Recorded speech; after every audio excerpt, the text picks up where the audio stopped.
के सभी भाई बहनों को नमस्कार।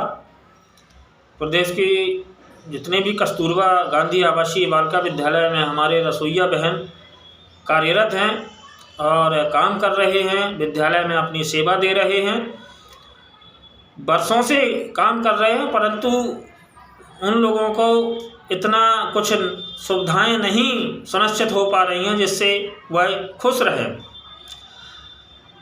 सरकार के द्वारा इतना कम मानदेय दिया जा रहा है और उनसे इतना ज़्यादा काम लिया जाता है कि थकावट होने के बावजूद वो बीमार पड़ जाती हैं। ना ही उनके पास कोई अलग से रहने के लिए कमरा दिया जाता है, वहीं हॉस्टल में बच्चों के साथ उनको सोना पड़ता है।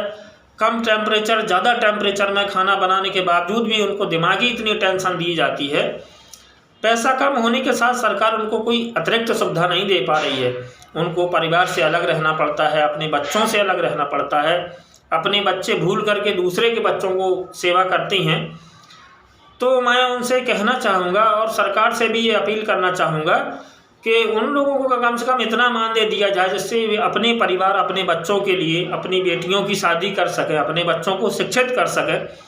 उनके बच्चे शिक्षित नहीं हो पा रहे हैं, उनका परिवार नहीं चल पा रहा है। 5,000 6,000 की नौकरी में 5 आदमी 4 आदमी का परिवार चलाना नामुमकिन होता है। इतनी महंगाई को देखते हुए परिवार चलाना बहुत मुश्किल हो रहा है।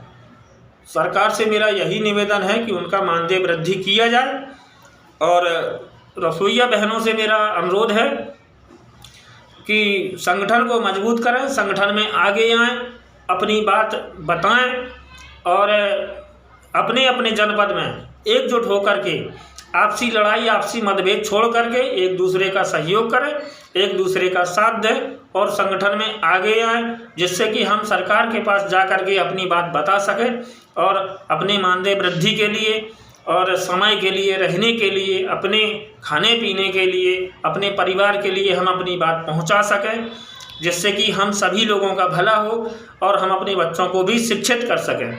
हमारी भी बेटियां हैं, आपकी भी बेटियां हैं, हम अपनी बेटियों की शादी करते हैं, तो जब हम परिवार नहीं चला पा रहे तो शादी कैसे करेंगे।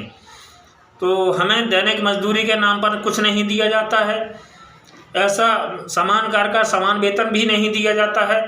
तो संगठन को अगर आप लोग मजबूत करेंगे तो संगठन आप लोगों की लड़ाई को ले जा कर के आगे लड़ेगा। और अगर हमारी मांगें ये नहीं मानती है सरकार, तो फिर हम सभी लोग मिलकर के एक धरना प्रदर्शन करेंगे, जिससे कि हम सरकार को